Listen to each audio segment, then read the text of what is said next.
walaysa lilhaji almabrur thawabun illa aljanna,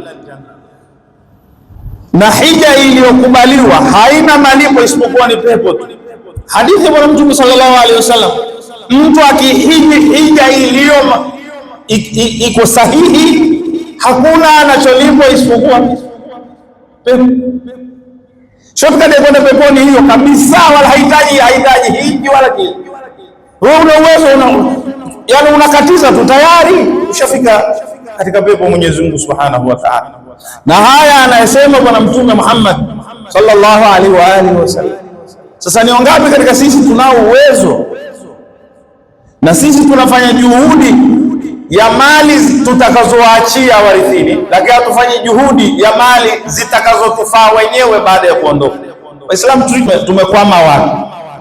Mtu ni sawa kujenga nyumba 2, 3, 4 ukapangisha kwa anapata senti. Sawa, hiyo nyumba moja itizame matumizi yake, unavyotumia wewe uliojenga kwa pesa zako na unavyotumia wengine. Sehemu kubwa unatumia wewe au unatumia wenzako? Chumba unacholala wala hukimalizi, kitanda unacholala pia hukimalizi, chumba chengine na chengine na chengine wanatumia wengine, hata kama wanao au ndugu zako, lakini si wewe.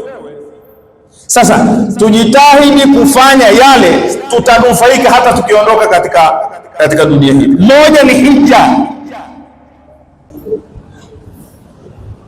Alhamdulillah rabbil alamin wa sallallahu ala sayyidina Muhammadin wa ala alihi wa sahbihi wasallam.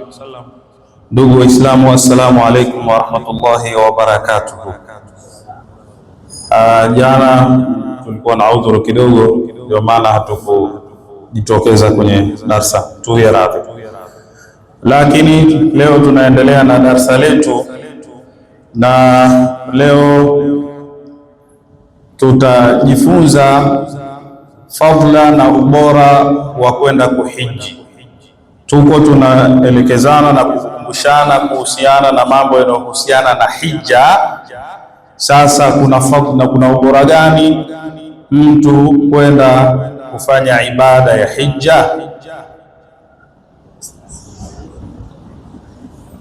Hili ndilo tunalojifundisha leo. Babu fi fadli alhaji wal istidadi lahu. Mlango huu utatufunza ubora wa ibada ya hija na kujiandaa na hija. Ibada ya hija kama tulivyoeleza masiku yaliyopita, Muislamu umefanya juhudi, alhamdulillah, umejenga kibanda na unaishi, kuna kigari chako, ukaongeza kibanda cha pili, wewe tayari ushafikia uwezo wa hija. Fanya himma ukahiji, ili kwanza utakuwa umetekeleza wajibu ambao Mwenyezi Mungu katuamrisha tu ukahiji, lakini pili utakuwa umejiondosha katika dhima, kwa sababu tokea pale ulipopata uwezo, kama hautoenda kuhiji utaendelea kuandikiwa madhambi mpaka siku utakuwa kwenda kuhiji. Sasa toka ulipopata uwezo, piga hesabu ni miaka mingapi? Muda wote huu ambao ulikuwa na uwezo kwenda kuhiji unaandikiwa madhambi tu kila siku. Lakini mtu anaweza kaa na nyumba 4, 5, 6 na zote amepangisha, ana viwanja na nini, zote ni pesa zile. Sasa tokea ulipofikia uwezo wa kwenda hija alafu hujaenda, uelewe kuhusu ibada hii unaandikiwa madhambi. Sasa tabu iliyopo, hatuna uhakika, tuna matumaini tu kwamba mwakani utafika, mwakani tuna matumaini, lakini hakika hatuna. Hapa ulipopata uwezo, Muislamu ufanye bidii ukahiji. Tunaelewana? Alhajju fihi fadlun adhimun, hija ina ubora mkubwa sana, wa thawabun jazilun, na ina malipo mengi sana. Hija ni ibada bora mno na ina thawabu nyingi sana. Rawa Tirmidhi wa sahahahu, amepokea al-Imam at-Tirmidhi na ameisahihisha hadithi hiyo kuwa ni hadithi sahihi. An Ibn Mas'ud radhiyallahu anhu, ikipokelewa na Abdullah ibn Mas'ud radhi za Allah ziende kwao, marfu'an, hadithi hii ikiwa ni marufuu imefika kwa bwana Mtume sallallahu alaihi wasallam. Haya ni mambo ya somo la mustalah. Anasema tabi'u, Mtume anasema tabi'u baina alhaji wal umra, fanyeni mara kwa mara ibada ya hija na umra. Kama mna uwezo basi jitahidi kufanya mara kwa mara ibada ya hija na umra. Kama una uwezo, fanya ibada ya hija mara kwa mara, ibada ya umra mara. Kuna watu katika Waislamu wa nchi hii wamejiwekea mashaallah, kila Ramadhani ikifika, Ramadhani 15 wanafunga safari, Ramadhani yote kuanzia 16 kuelekea mwisho wanakuwa katika ibada ya umra na kukamilisha ibada ya Ramadhani kule na kufanya umra na kwenda kumzuru bwana Mtume Muhammad sallallahu alaihi wa alihi. Jambo linatakiwa sana Muislamu ukiwa unao uwezo. Fa innahuma yanfiyani alfaqra wadhunub, kwa sababu ibada ya hija na ibada ya umra zinaondoa ufakiri na zinaondoa madhambi. Kama hali yako si hivyo ya nafasi hivyo, nenda kafanya ibada ya hija na umra. Ukifika huko mwambie Mwenyezi Mungu akusamehe makosa yako, akusamehe na kadha, lakini pia akufungulie na kheri za na baraka za dunia yako. Utaona maajabu namna yatavyofunguka mambo yako. Kama yanfil alkiru khabath alhadidi wadhahabi walfidda, kama vile tanuri au moto wa kuyeyushia chuma unavyoondoa uchafu kwenye chuma au kwenye dhahabu au kwenye madini ya fedha, namna ya ibada ya hija na umra inavyosafisha Muislamu, unabaki uko safi. Ni sawa sawa na ule moto ambaye mtu mtaalamu wa vyuma au mtaalamu wa dhahabu na fedha, namna anavyoyeyusha akaondoa takataka, ndivyo unavyoondosha wewe katika, unaondolewa madhambi na kumiminiwa baraka na kuondoshewa kila mabaya kwa sababu ya kufanya ibada ya hija na umra.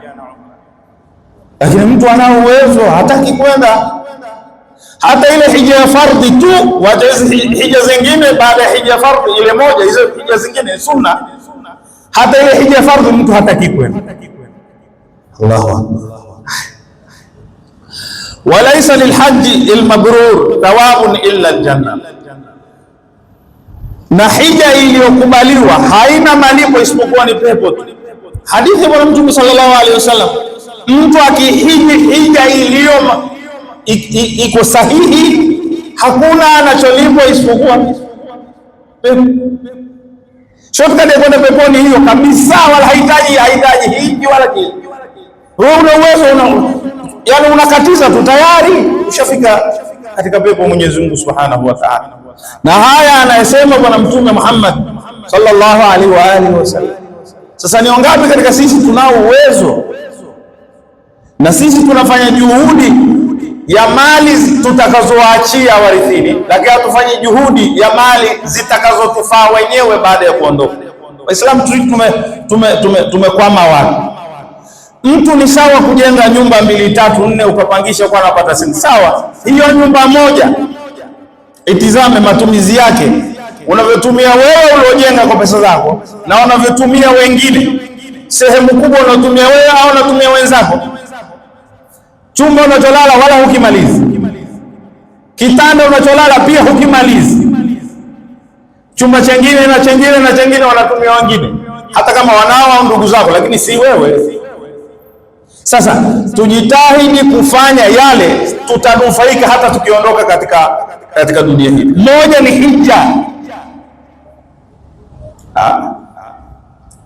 Tutakuta vijana wanajisifu mitaani, alhamdulillah, Chamazi kule na nyumba 2, Vianzi kule na nyumba 3, na hapa huku Gongo la Mboto. Hivi ushapanda hija? Ustadhi, sijajaliwa bwana. Unataka ujaliwe nini? Pesa unazo, mpaka unajenga hivyo vibanda, pesa unazo. Kibanda kimoja kiuze milioni kama ni 20, nenda hija. Ukiondoka vibanda vyote hivyo havikusaidii chochote, bali hivyo vitakuwa ni sababu ya wewe kuadhibiwa. Haya, Bwana Mtume Muhammad sallallahu alaihi wa alihi wasallam anasema, walaysa lilhajji almabruri thawabun illa aljanna, haina hija iliyokubaliwa, haina malipo isipokuwa pepo. Wa fi sahihi, na katika sahihi Bukhari kuna maelezo yaliyopokelewa ana Aisha, kutoka kwa mama Aisha, qalat, anasema mama Aisha anasema, nara aljihada afdal al-amal, Mtume, mbona sisi tunaona jihadi ndio matendo bora, yani jihadi ndio matendo yaliyo bora kuliko mengine? Qala, Mtume akasema, lakin afdalul jihadi hajjun mabrur, jihadi iliyo bora ni hija iliyokubaliwa na Mwenyezi Mungu Subhanahu wa Ta'ala. Hii ndio ibada bora. Sasa ili ikubaliwe, usikilize maelezo. Hata wewe utajua huyu kweli hija yake imekubaliwa. Ukisikiliza maelezo yaliyoelezwa na wanasheria, utajua kweli huyu alikwenda kuhiji na hija yake imekubaliwa. Au hata utatimu alienda kutembea tu, hamna kitu. Huyu alipokwenda kuhiji, aliporudi, yukoje zile tabia zake, akhlaki zake, dini yake, ibada zake zikoje? Utagundua kweli alienda kuhiji au alienda kutembea. Kuna kuhiji na kwenda kufanya utalii, unatizama hapa ndo alikuwa Mtume, hapa alikuwa nani, hapa hamna kitu umepata. Walhajjul mabrur huwa alladhi la yukhalituhu shay'un min al-ithm, hija ambayo ni mabrur ni ile ambayo haina mchanganyiko na madhambi. Hija ambayo haina mchanganyiko wa madhambi, wanasema wanazuoni, hija isiyo na mchanganyiko wa dhambi ni iliyofanywa kwa nia safi, kwa ikhlas, kwa ajili ya Allah tu, iliyofuata sunna za Bwana Mtume sallallahu alaihi wasallam, iliyokubaliwa pia na Allah. Hiyo ndio hija al-mabrur. Na maana ya hija iliyochanganyika, isiyochanganyika na madhambi, ni aliyefanya ibada hii anatakiwa aache kama vile matusi, ugomvi, maasi. Aliyefanya ibada ya hija sio tena anakutikana katika mahala popote patuma, anakutikana na vimada, anakutikana katika mapombe, anakutikana katika viwanja vinavyouza pombe. Hata kama haji, wanafanya nini huko baa? Tunaelewana? Huyu wanazuoni ndio wanasema huyu hija yake kama haya hana, ameenda kuhija alafu akarudi yuko hivyo, hija yake huyu imekubaliwa. Aliyefanya ibada ya hija anatakiwa aache hayo tulosema, matusi, ugomvi, kama Qur'ani ilivyoeleza. Na tunaposema maana ya hija imefanywa kwa ikhlas, ni kwamba hafanyi ibada ya hija kwa kujionesha, mimi alhaji bwana. Na watu akisha kwenda kuhija, akirudi ile jina lake linabadilika. Usipomuita alhaji hakubaki. Wewe bwana, hija ni ibada katika nguzo za Uislamu, kama ilivyokuwa nguzo ya sala, nguzo ya saumu, nguzo ya zaka. Kwa hiyo tukuita alhaji kwa sababu umekwenda kuhiji. Na huyu anayefanya ibada ya swala naye tumuiteje? Na huyu anayetoa zaka tumuiteje? Na huyu anayefunga Ramadhani wallahi lazim mtu asipoitwa jina hilo alhaji. Sasa ikiwa wewe unakwenda kuhiji, wewe mwenyewe ndio unataka kuitwa hivyo, hii ibada yako hija hii ilifanywa kwa sababu ya ria. Sawa? Wakikuita watu, jamani msiniite hivi, niiteni jina langu, sikataa, niiteni jina langu. Hii ni ibada kama ibada, sikufanya kwa sababu kwa mnatangaza kuwa nimefanya ibada hii. Lakini kule kunyamaza ni kuridhia kwamba wewe ni alhaji. Na alofunga Ramadhani naye tunamuitaje? La ilaha illa Allah. Alafu pia ibada ya hija inatakiwa kutumia mali ya halali. Kwenye safari ya hija, kwenye chakula na gharama zinginezo zinazohusiana na hija. Hapa naona watu wengi ndio wana uwezo, hataki kwenda hija, na inawezekana kipengele hiki. Hizi mali usione watu wana mali. Allahu akbar. Ukiambiwa hizi mali zipandaje mambo yake, yeye mwenyewe anaona ikienda hiji mali yenyewe ya tunguni, mali yenyewe imepatikana. Sasa ametoa kafara na bwana, watu sio na mali bwana, mweza anatembea na V8 na kitu gani au wamefanyaje mpaka Mungu kawapa hivi? Sisi tumekosa nini? Hapana bwana, radina biqismati aljabbari fina, tumeridhia mgao wa Mungu.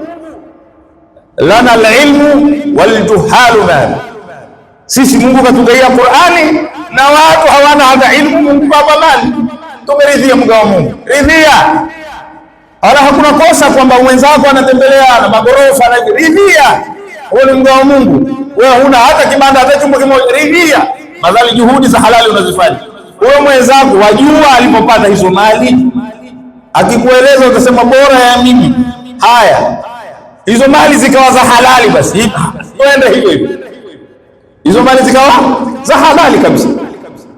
Lakini ukienda kumpekua yule mtu hana raha yoyote na mali zake, ataambia mchele hali, nyama hali, juisi hanywi, kila kitu hali, anakuwa mali raha yake. Kisogezwa msosi, naam. Kisogezwa juisi, naam. Hivi ndio raha mali. Lakini vyote masikini ya Rabbi unavitizama kama picha. Imali na tumuombe Mwenyezi Mungu atupe afya na salama na uzima. Wanasema ni mali kubwa. Wajua thamani ya afya huwezi kuijua mpaka uende. Nenda hospitali utajua wewe una thamani ya aina gani. Ukitizama leo ugonjwa na mnao unahangaika na maradhi, ya Allah, kumbe mimi na neema.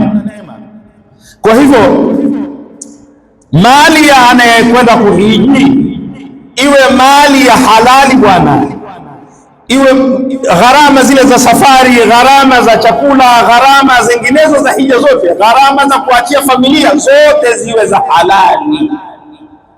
Tunaelewana? Usikusanye tu haramu halali, wizi, ujambazi. Haya, twende. Haya, hija haitaki hivyo. Tunaelewana? Hiyo ndio alhajju almabrur.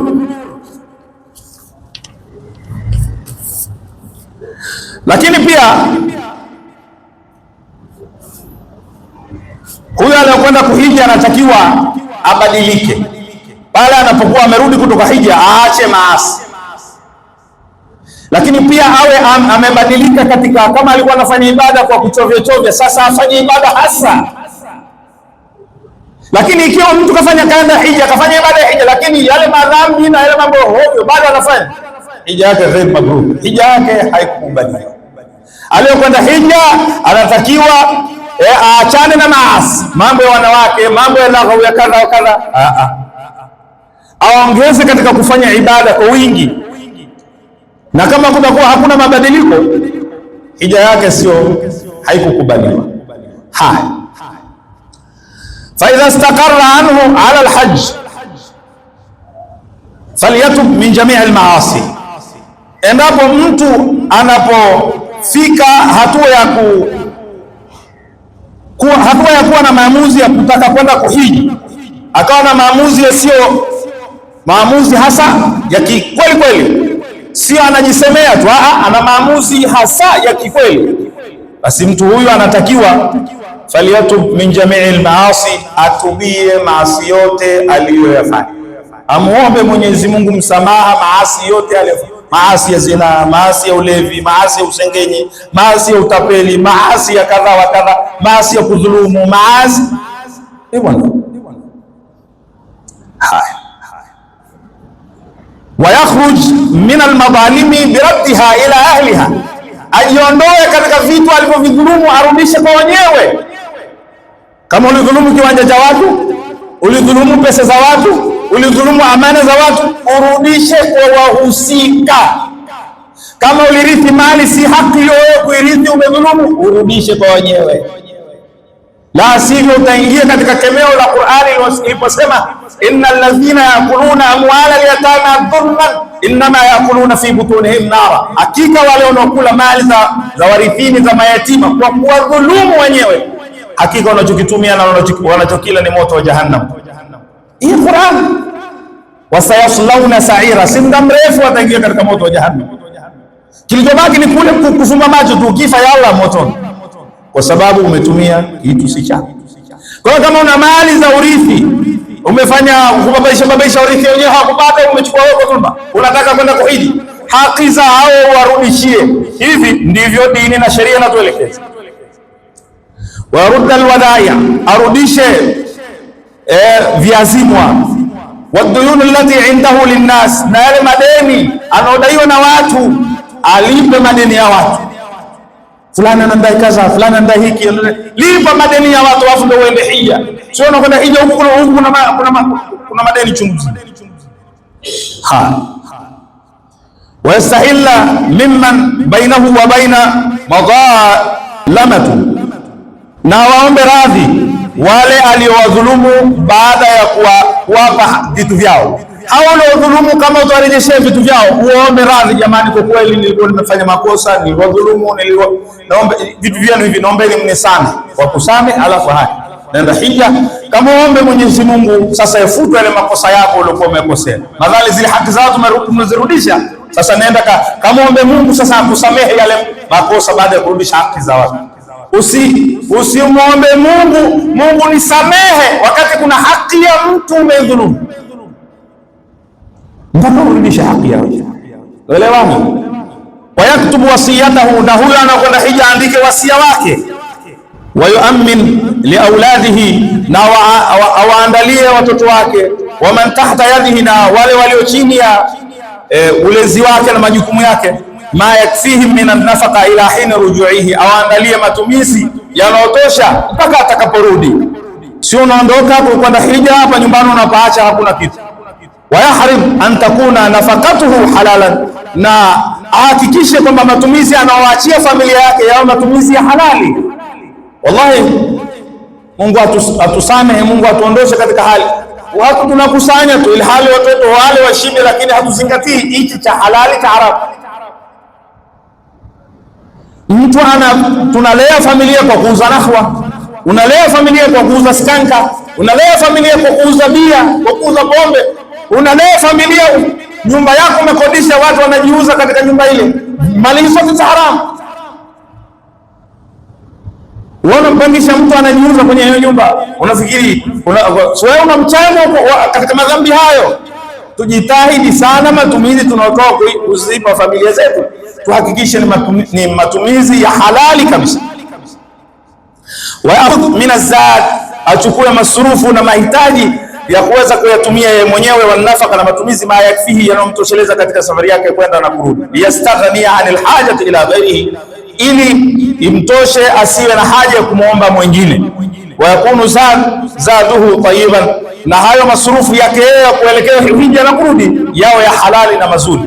Qala ta'ala, Mwenyezi Mungu Subhanahu wa Ta'ala anasema, ya ayyuhalladhina amanu anfiqu min tayyibati ma kasabtum, ninyi mlioamini toeni vile vizuri vya halali mlivyovichuma. Tahidu fi tahsil rafiqi salihin aunan lahu ala safarihi, ajitahidi huyo anakwenda hija kuwa na rafiki ambaye atakuwa ni msaada kwake katika safari yake na katika kutekeleza ibada yake. Yahdihi idha dhalla, anamuongoza pale anapopotea. Hapo ulivyofanya sivyo, ni hivi. Uwe na rafiki wa namna hiyo, unaambatana naye kwenda katika ibada ya hija. Tunaelewana Waislamu eh? Wa yudhakkirahu idha nasiya, na huyo rafiki awe anamkumbusha pale anaposahau. Mwisho wa tashihu niyya, anakwenda kuhiji anatakiwa airekebishe na kuisahisha nia yake, bi an yurida bihajjihi, kwamba anachokikusudia kwa hija yake hiyo wajha Allah, ni kutaka radhi za Mungu. Wastamila rifqa wa husnil khuluq, na atumie upole na tabia mzuri. Wayastadniba almukhasama, ajiepushe na magomvi. Wa mudayaqatan nasi, na kuwasumbua watu fi turuqi, njiani. Wayasuna lisanahu an shatmi wal ghiba, ajiepushe na aulinde ulimi wake, asiwe anatoa matusi na usengenyi. Wa jamii ma la yardahu Allahu wa rasuluhu, na yale yote ambayo Mwenyezi Mungu na mtume wake hawaridhii. Alhaji hivi ndivyo anavyotakiwa awe, sio awe alhaji wa kuitwa jina tu, Alhaji Salim Muhammad, waona mwenyewe umeitwa la maana. Kwa hiyo ndugu Waislamu, kipimo cha kusema hija yangu makubaliwa, jitizame mwenyewe. niliporudi hija nina tabia gani na mwenendo gani, nikoje? Hii imekubaliwa. Hata watu wakikutizama nasema kweli jamaa kabadilika sana. Wallahu a'la wa a'lam, wa sallallahu ala sayyidina Muhammadin wa ala alihi wa sahbihi wasallam. Kama kuna